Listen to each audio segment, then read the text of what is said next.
Welcome to the Podcast Lab. The Podcast Lab is a dedicated space for content creators and people who want to record high quality, high standard video podcasting. And any kind of content, actually, you wish. It could be courses, live Zoom, webinars. It's also important to mention that we have an automated editing system, which means that by the end of your session, by the end of your podcast, you will already have an edited file ready for distribution. Give a like and subscribe to the channel and visit us at thepodcastlab.io.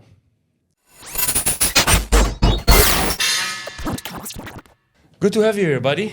Good morning, Yerim. Nice to be here with you. Bon dia, as you say. Bon dia. Terrific. Before we start getting into the nitty-gritty things and dive into the whole real estate market and generally life in Portugal and Ericeira, can you tell the viewers and to me a little bit more about you, just so they understand who I am? Yeah, exactly.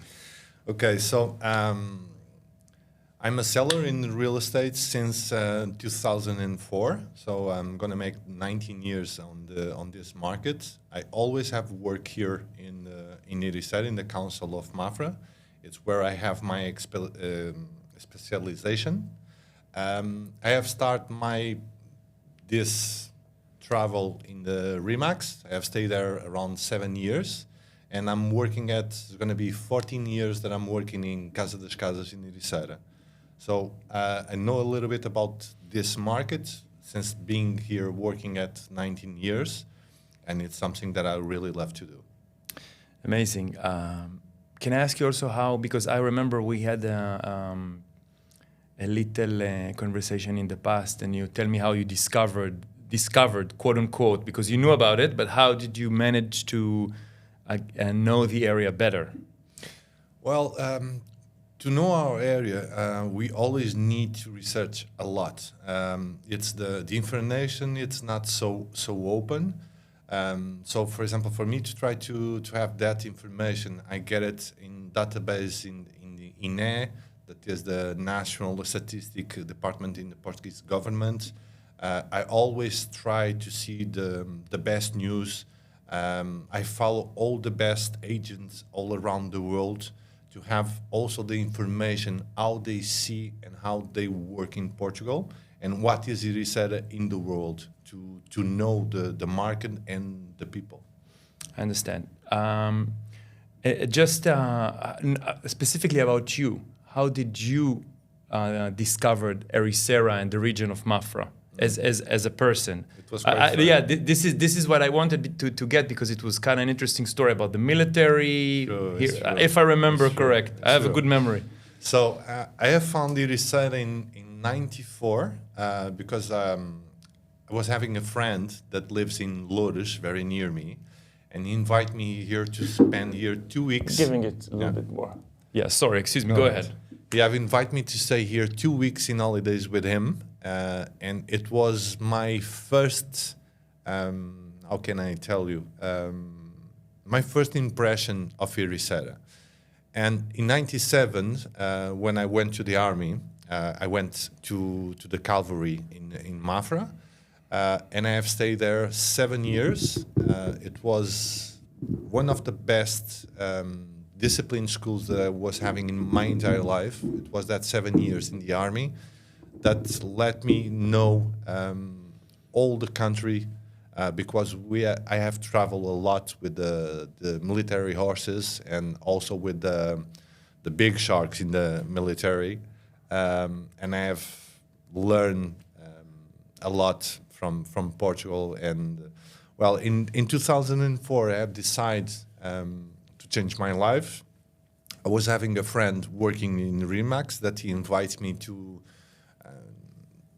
find out what was the project, and I have fallen in love for it, and I have started my trip in real estate over there. So it was quite funny. Amazing. So just to make sure I got my head around everything. So you were in was it a school or you literally drafted to the military? No, I was In the really in a the soldier, military. and you were in cavalry. Exactly. So you have experience with riding horses. A little bit. That comes from family because my uncle also have a little farm that he have a few horses. But in the military, I have fallen in love with the work of horses and how to handle the cow's skin to make all the things that you need to ride the horse. I've learned over there in the 7 years that I've stayed there, and this is fascinating because I didn't know that, that about you, because riding horses it's a whole nother topic. It's a whole world. I know a girl in Israel. She works in a horse riding. I don't know how to call it, but I think it's a horse riding farm or a horse riding when you have the thing and they jump over. And jump contests. Yeah, and she's like the assistant manager, but she also rides horses, and it's a whole world. It is. It's a whole world. Connection with the animals and. True. My cousin, I have a cousin that is Mario Wilson. He was in the national teams of Portugal of jump with horses during almost 10 years. Wow. He have finished last year. So he have now a new project, but this is something that we have in the family. Great, and it's a good sport. Very good for your posture. Good for it's amazing sport. I actually investigated it, and it's a beautiful animal. It's amazing. Is it a big thing in Portugal? Well, in Portugal, you have a lot of guys that they make the jump contest or teaching contest that is quite different. But you have a lot of people doing it. But internationally, we are not so big like in different countries. For example, like Germany, France, they have the most better horses and well-known riders also. I understand, but it's still. I mean, it's still. If you have that in the military, it's still a big thing. Yeah, like basically, it's a European tradition. True. Interesting. Very nice. Okay, so. I want to get into the reason we made this interview. Talk about real estate. We can talk about many different things, and we can always take another turn.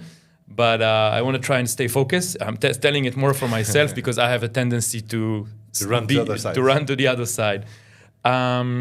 Ericeira in particular, but also Portugal in general, became a go-to place for many, many people all over the world in the last 3 or 4 years, I would say.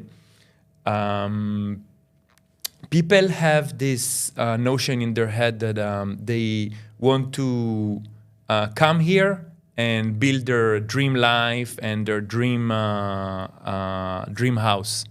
And as a person who sells houses and actually helps people to find their dream house in a way, what would be your advice for someone that listened to this conversation and he lives overseas and he wants to build his dream house in Portugal? I mean, an overall advice. Don't be shy about it. Okay. So first of all, I think one of the most important things to do if someone wants to buy, for example, a home or a piece of land to develop a house for the family, if it's a land, they always need to be very careful to know the PDM, first of all, to know if it's possible or not to build something and how much that they can build. Because our PDM, they have completely different rules. In some parts, you can build 30%, some parts 50%. Some parts, if it's agricultural zones or ecologic zones, they cannot build nothing. If it's agroforestal, depending in the size of the property, they can build until 2,000 or 4,000 or to make only one house. So my best advice is always to reach an agent and to have all the information or to have a lawyer supporting when you are buying, to know all the legal documents to be checked and to have the completely proof that the person is able to do something that they intend to do it. they need to be careful. So you basically recommend for the people that come and looking for their dream house, seek for advice. Get a professional real estate agent. Get a lawyer. I understand. I can also add that it's very important to feel the place. Always. Like really be.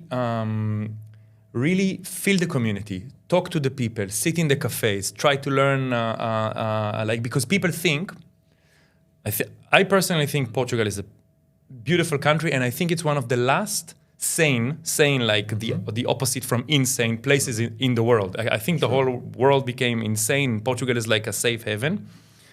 I mean, as much as we can be. But if you come here, I think what's important is to get to know the people, to sit, to touch the land, to see, to feel the winds, to see the sun, how the sun shines over this mountain, how it will be during the winter, how it will be. So all these little geographical, this is something I would add. I'm not a real estate, but I just, as from my personal experience, I can say. And point of view. Well, if you're talking about little details, now of course this conversation is going to last a little bit more. Of course, as much as we want. Yeah, they are quite important, and you have focus in the ones that, for me, being a realtor, is the most important of all. That is to know where it comes the wind in our Ericeira, and we know that 310 days per year, always the wind comes from north. So if you're going to choose a flat or a house, a townhouse or a villa, you always need to be safe on the north part of the house. Sun, for example, Ericeira, it's east-west. We have sun all day long. So if you have the house or the flat well exposed, of course that you're going to have better quality of life. These little things makes all the difference. For sure that one of the main ones that we can offer to Portuguese and even to foreigners all around the world is the hospitality that we have, the security, the healthcare, the schools, the food, the sea, the green that we have in our fields, and the proximity that we have, autoways, airports, and this for the clients, Portuguese or non-Portuguese, is very, very important. Above all, security and healthcare centers is absolutely super. Absolutely. And if the community, it's a good community, if we don't have problems of security, it's something that people from the entire world, they love it. Yeah. For example, if we have clients, I have some clients coming from Brazil. Yeah. One of the main issues is security, healthcare. Yeah. Of course. We have it. In Brazil, you can't, you always have to hold your kids in the hand when you go to the supermarket. This is what I heard from my Brazilian friends. Sure. And over here, they're just running around free. True. So it's absolutely, you can't compete. Portugal is one of the safest countries in the world. It's absolutely, this is actually one of the key things about it. It's so safe and so welcoming. It's amazing. It's amazing. I have another question. It's a tough one. So it's also not a secret that there is some struggle. There is some difficulties. Local people, Portuguese people, feels that the pricing of the markets are becoming unattainable. Unattainable and unsustainable, and some of them can't afford to buy a house or even to rent one. So what sort of advice would you give for people who grew in this area in general, in all around the country, but actually specifically in Ericeira, it's also, because this is an important topic because Ericeira is such a small place, and struggle with buying or renting a house or an apartment in the region. What would be your advice for them? Well, I have a few cases like that. People that they are asking me houses in the lower prices or even houses to rent with lower prices. Of course, that with the market that we have at this moment, it's very hard to find something suitable for a normal family, a normal Portuguese family.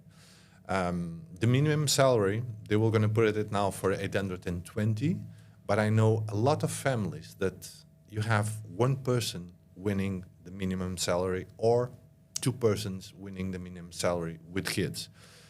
At this moment, it's not easy to find in Ericeira or near the sea houses to rent or even to buy in the old prices that we used to have. But this is an evolution of the market that unfortunately we cannot control because this always depends in the offer and demand that we have. Unfortunately, at this moment, we only have like 6 or 8 developers making houses or buildings with units to be sold. And this is the principal thing that makes the market grow so fast. So if we have a lot of demand and if we have a low offer, it's not possible to control the prices. So my best advice, and it's what I tell my friends and my particular clients is, we need to move like 5 kilometers inland or to south or to north to find the same property, but in a lower price. I know that this will going to increase some expenses in the family, traveling to the work or to put the sons in the proper schools. But what we have at this moment, this I think is the best solution in terms of prices. I understand. So basically, you say if you can't find something in the center, the strategic way of overcoming it would be, and you still want to live around Ericeira, for example. But I assume that there is probably more towns that became, let's say, famous in the last few years. So this is specifically for Ericeira, but it's general idea. If you want to stay in part of that community, stay part of this town, want to live in that area, you try to move a little bit further inland, 5-10 kilometers maybe, to the north, to the south, and maybe find something that will suit your budget. True. I understand. Do you think this is just an extension of that question? Do you think that this the situation is mainly due to the demand by expats in their region? No, I think this is in general, because it's not only expats that is coming to Ericeira, it's also Portuguese. Yeah. The last years I have received clients from Cascais, from Sintra, from Algarve, from the north of Portugal, from the center of Portugal, because the people start to see what Ericeira have to offer. And it's not only what we already have spoken, but there's also the stability in the real estate market. Yeah. And it's something that is growing. Even if we think in the market since 2009 until our days, our market over here have grown a lot in different ways. For example, since 2009 until 2014, with the economic crisis in the entire world, yeah. Of course that Portugal also have dropped around 20%. But at that time, it decided only have dropped between 5 to 8% in the prices. And a lot of foreigners at that time, they have felt that, wow, Ericeira can be a good investment. I remember that on that time, I was selling apartments, T2s, around 80, 100,000 euros. It was the price range of T2s at that time. The same T2 on this moment is something that will going to cost you between 400 up to 550. It's crazy. It's completely crazy, but it's the lack that we have in our market. I understand. I completely understand. I would argue that it's something that it's a world, it's a problem all over the world. Sure. I mean, we cannot take into comparison, let's say, Papua New Guinea or Uganda, but I'm talking about Western countries, Western democracies, European countries, United States. stable countries. Let's say the Western world. All the housing in the whole Western world, basically in the last 4 or 5 years, completely doubled in price. True.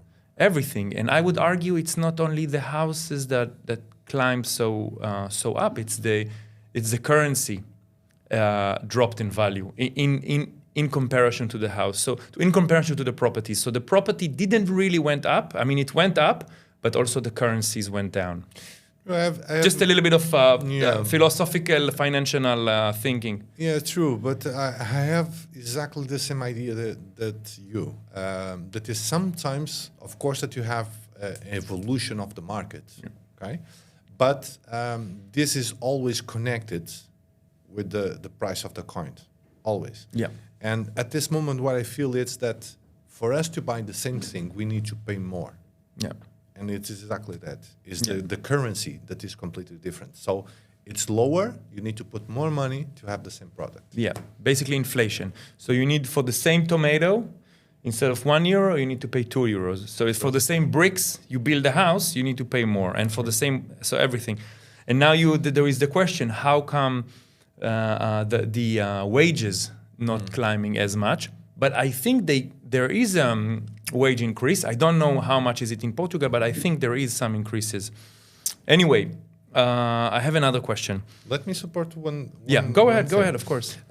One of the things that, for example, the last 3 years that have increased also a lot the asking price of the properties in Portugal was the lack of materials. Yeah. Okay. I know a few persons that they told me. Big sharks in commercial big shops, they were attending to receive more than 60 containers that they were all in China. Supply chain. Exactly. Supply chain issues. So if you don't have supply, or if they control the supply, of course that the prices, they are higher. Yeah. And I can tell you that, for example, iron have increased more than 150%. Also wood. And aluminium. Yeah. And glass. Yeah. And all the kinds of products, the utilities to put it in the new flats, also they have increased. I can tell you that one of the bigger developers that we have in Ericeira, he have made a demand for 30 ovens. Yeah. And it's something that normally takes 1 month to arrive. And it took him like 6 months. 6 months, crazy. To arrive. Crazy. So he delays, he loses money because he doesn't finish the project. Exactly. He doesn't give the keys and he doesn't fill up. So everything is basically a chain reaction of events. Always. I know developers that they have sold houses for one price, and after 1 year, the price that they were selling with profit, it was not enough to cover even 70% of the price of the materials to be done. So with all these little things all on top of the cake, they make the prices go up. Also. Yeah. So it's not like there is because look, there you is. don't have one reason. You have you five, have six, many reasons. And sometimes there is this notion that people there is like a conspiracy theory. You know, there is a group of rich people controlling everything, and they are rising the prices and rising these prices, and they buy all. So of course, in every conspiracy there is a tiny bit of truth, but this is completely out of the scope. This is a whole big, many events, the pandemic, printing euros, the United States market, the whole thing, inflation, war in China condition, everything together made the situation we are now. So you should take your advice, and if this is what you're looking for, you should be strategic about it and go a little bit 5 kilometers, at least for the time being. Because life is not, it's a marathon. So sometimes you go down, you go a little bit inland to go back. You know what I'm saying? Market. You go, yeah, exactly. That's the market. You go. The market never, it's straight. It always goes up, goes down, goes up. Exactly. Goes down. We just needed to figure the best way and the best advices that we can give to the clients and to our friends. Exactly. To know well what they need to do. Yeah, I mean, who knows? Maybe you're gonna find this gem property, not exactly in the center. Could be 5-10 kilometers, and as you said, you will be paying a little bit more on transportation. But maybe because everything is in luck in business. People who do business know that there's a big amount of luck in any business. Who knows? Maybe that specific property, there will be like a very good school opening just next to it then the following year, or some really beautiful development, or a park, or something that will bring more people in. So that's it. If you have, like you're saying, flexibility. Exactly. But if you have, and if you know that something's going to happen new, that's going to create business opportunities, jobs, or something that will going to bring more persons to our council, for sure that everything that is on the surroundings will going to increase. For example, now it's talking that we're going to have a huge department for the football players and for the how do you say it? You can also say in Portuguese, by the way.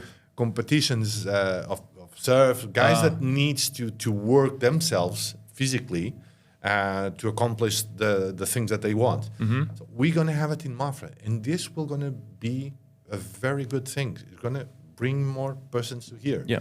Another good thing that we have in our council is Mafra have raised another year more than 12.8% in terms of population. And this is not expats, it's Portuguese. Yeah. So we are receiving a lot of people, and we don't have houses to offer to them. I understand. And this makes the prices go up. Yeah, I understand. Okay, talking about business. From a businessman point of view, what advice would you give for investors that wants to invest their money or their cash wisely and get a good return these days in the area? So, for example, if you have a client that interested in the area for investment, what would you tell him? Go for the commercial properties, go for condominium apartments, detached houses, maybe altogether find a group of investors and develop a land. What would be the best bang for the buck? Well, my feeling is that with this new law that we have, Mais Casa or Mais Habitação, it's going to cut a little bit, for example, the investors to make the same kind of investment that is in flats for short-term rentals, for example. Now, for them to be able to do that, it needs to be semi-detached or a house outside condominiums. Condominiums, they are not allowed. So you can always find townhouses, little villas, or isolated homes that you can do that. And I think it's a market that will gonna grow a lot the next 1 or 2 years if nothing change on this new law. Can you explain about the law again? Just because I'm not sure we talked about, like, just a brief about what the law exactly says. Okay. So if whoever watches just and don't know about the law, just to know a little bit about it. Yeah, so in a couple of lines. At this moment, the Portuguese government doesn't give any new license for short-term rentals. So everything that is included with co-owners, that you have a condominium, flats or houses that belongs to a condominium, it's not allowed, or they cannot apply for new license, okay? If you have your own apartment or your own house inside a condominium that you have in short-term rentals, we are expecting that in January, February, when the co-owners meetings are starting to be done, if more than 2/3 of the co-owners decide not to have short-term rentals on the condominium, the clients that they will going to have 60 days to finalize the short-term rentals. Okay. So this, for an investor, I think is going to be very hard because a lot of persons have bought apartments for investment. For doing an AL, Exactly. putting the apartment on Airbnb and renting it during the summer for big dollars, for making a lot of profit during the summer. Exactly. During the high season. So the best escape, in my opinion, is going to be to put a few of them in long term, and depending in the years that the investor is available to let the flat be on rental, they can have good opportunities in terms of taxes on the end of the year. But on that matter, I prefer that the people talk with the proper persons, economic persons. Yeah, absolutely. But they can have very good surprises if they change from short-term rental to long-term. Yeah, I heard about it, but you're right. They need like a tax specialist that will explain exactly the benefits. Exactly. I understand. And generally talking about lands and what do you think? Because there is, I heard a podcast the other day talking about the future of commercial Rentals. Rentals in general, commercial real estate. From what I understand, in the United States, the commercial properties are in huge debt. A lot of money in debt, and they might be defaulting in 2024, in 2024, and it might will spiral a commercial properties spiral like a downtrend for commercial properties. So the question is, maybe there is an opportunity in commercial marketing, commercial properties. Well, here in Ericeira, you always have that opportunity, but so garages, shops, but we have unfortunately a huge gap that you don't have it. Yeah. If you want to make something, if you make a building, a brand new one, that you will make shops, for example, in the ground floor, I think is always a plus, depending in the place that you are building. Yeah. But per square meter, for example, in the city center, it's very expensive. Yeah. But for you to find, if I remember well, the last shop on rent in the city center, it was at 5 years ago. So it's not so easy to find a shop in the center because the people that they have it, they keep it. Yeah. So even for rent. Even for rent. I understand. I know some places they are rented at more than 50 years, more than 10 years, 15 years. So they just, if they have it, they just keep it. They just stay there. And if something pops up in the same day after half an hour, you have requests. You have like 10 different clients trying to catch it. I understand. So it's also, but basically saying it's also because this is a bit, people always look on what I'm trying to say is that people always look on the residential. Flats, apartment, houses, detached houses, all this. But the commercial... The market is bigger than that. You always have the commercial that it's not so well seen for example, for the Portuguese market. They prefer to buy something to live, to rent, than to have, for example, a shop. For example, in Ericeira, one of the things that I believe that if some developers do this, I think this is going to be very, very smart. That is, in some parts, we don't have a coffee, a little grocery.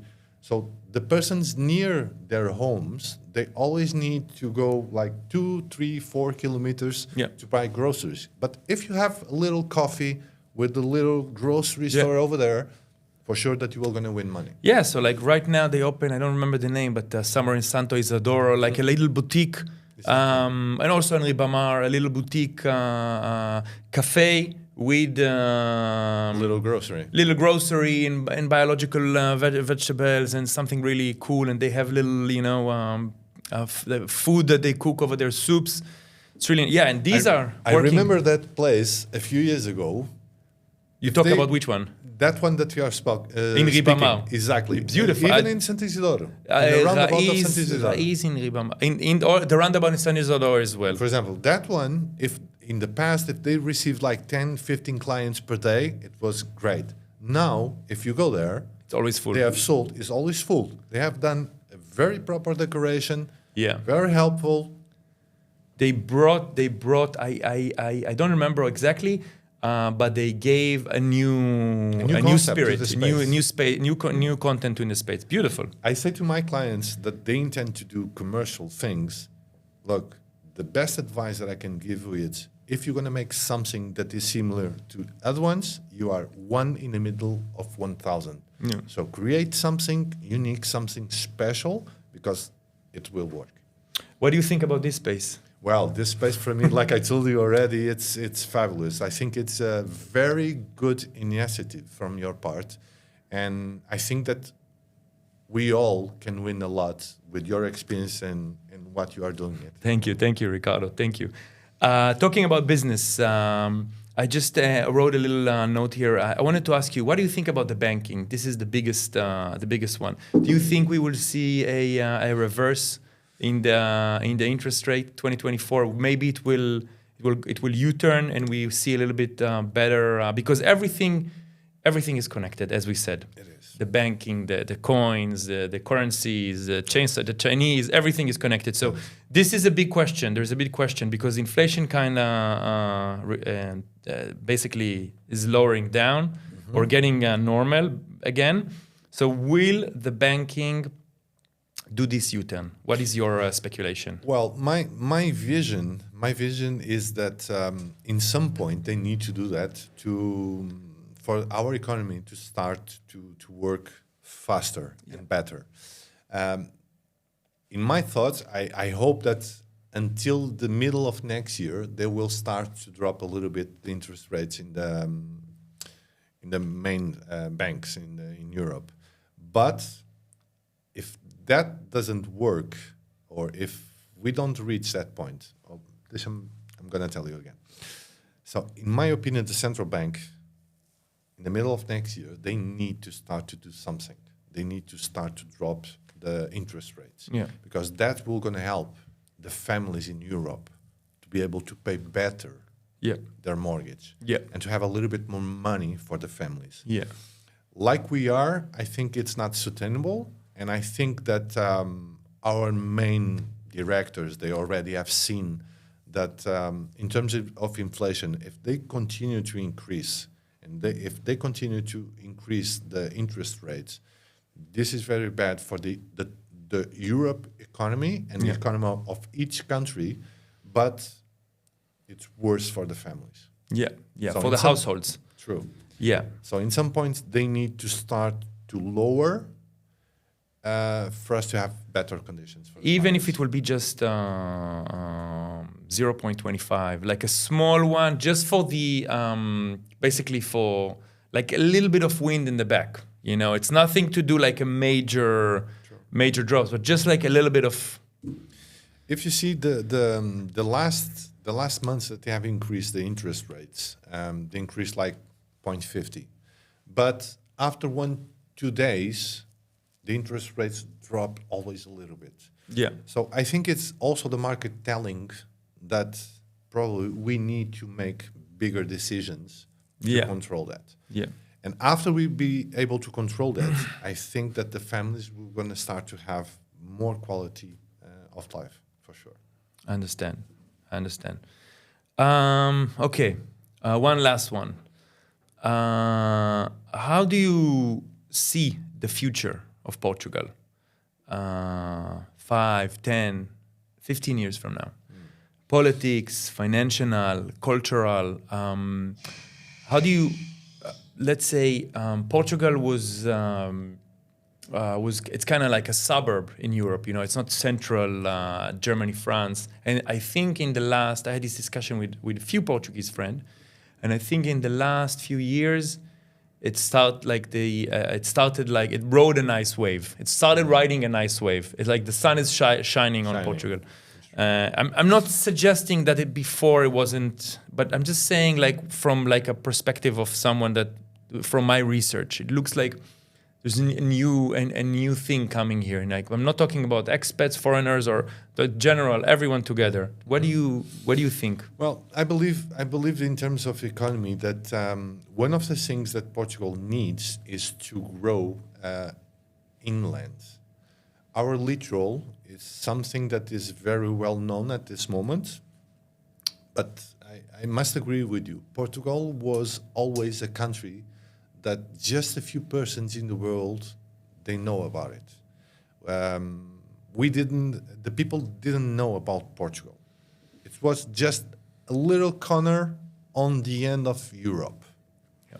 But I think one of the things that have put Portugal in the mouth of the world, it was the second natural reserve of surf.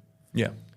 It was the big balloon that puts Ericeira and Portugal in the mouth of the entire world. And the main investors, they have started to see that Portugal, the entire Portugal, not microeconomy, but macroeconomy, it was something to be well seen. Yeah.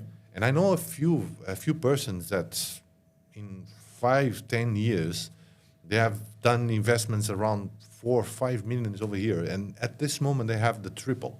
Yeah, wow. For example, I'm a strong believer that we need to increase our population, the service, the offer of jobs inside Portugal. Inside Portugal. And how do you do that? How do you attract people to go to the east, to those inside the land? What do you do? What's the strategy? Well, I believe that one of a good strategy that it needs to be done is for the Portuguese government to implement help or to big companies to create jobs and big factories inside Portugal. Mm. If they increase the number of jobs inside Portugal, the people will gonna move there. Yeah. And one of the things that we already know, because we have a lot of people talking about it in television, it's the guys that moves from the littoral to inland, they find good works, they receive less, but they pay less for the food, they pay less for the houses.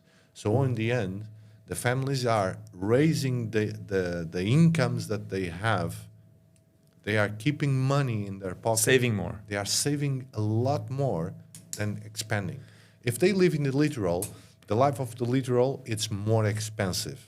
And we win more, but we pay more. Yeah, yeah. So I know a lot of families that they decide to sell the house in the littoral and they move inland in Portugal. They have created places for rural tourism. Yeah, yeah, this is interesting.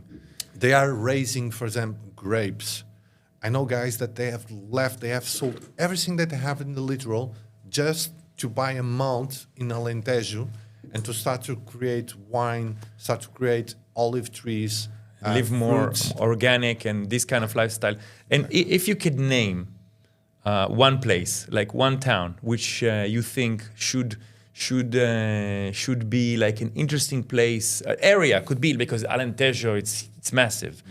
Like an area, like I can circle in the map and say, oh, I wanna go and have a look, see how it looks. That interesting and maybe could be interesting to develop something there. In this term, touristic, rustic touristic, a retreat village, some sort of I don't know, yeah, like a vineyard. I don't know, like anything could be a cultural, bio, pharmacy, pharma, agriculture, any kind of crazy idea. So, 3 different things. For example, if it's someone that wants to have opportunities in our market, in the littoral, you can see, for example, Lagoa Dobić. What's the name? Lagoa Dobić. Lagoa Dobić? Yeah, it's a place that you have sea, you have huge lake that is Lagoa, and they are still over there with lower prices. Lagoa Dobić? Lagoa Dobić. Okay. So, where is it? Where is it? Well, it's like 70 to 80 kilometers up to north from Ericeira.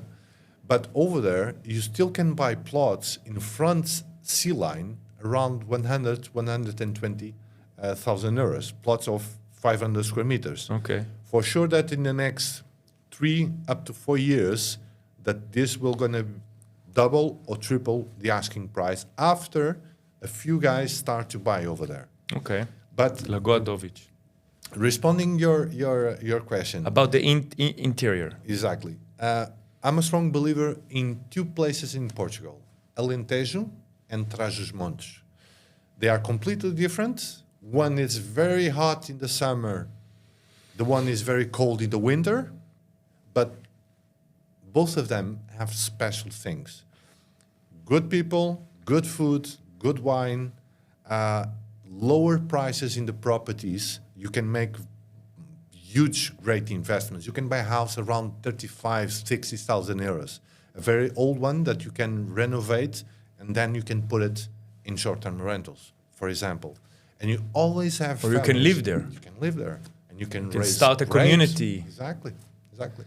What's the name of the? But Alentejo is huge. It's huge. And it would be more helpful for anyone who listen to this if you'd be like for example like Elvas, you know, it's like a town, like some place that you can put on the Google Maps, you know, and have a look, you know. But you don't have to if it's a secret you're keeping for yourself. No, it's not a secret, but you already know me a couple of years, and you know if I don't have the 100% I understand. clear information, I prefer not to tell. Okay, the other area, it was Trás-os-Montes. Trás-os-Montes. Where is it? It's around the it's around next to the Douro Valley on the north. Exactly. Okay. So it's where you have, in my opinion, the best grapes to make Porto wine. It's well known, but over there you have the river, you have mountains, you have a lot of special places. A lot of special places, and you can anything that you put in the soil, it grows. Actually, in Portugal in general, it's blessed. I mean, more or less, yeah. You can a lot of. I mean, great land. It is. Ricardo, muito obrigado. Thank you to invite me. It was Always a pleasure. We'll do it again if there'll be any new we will. new things in the market.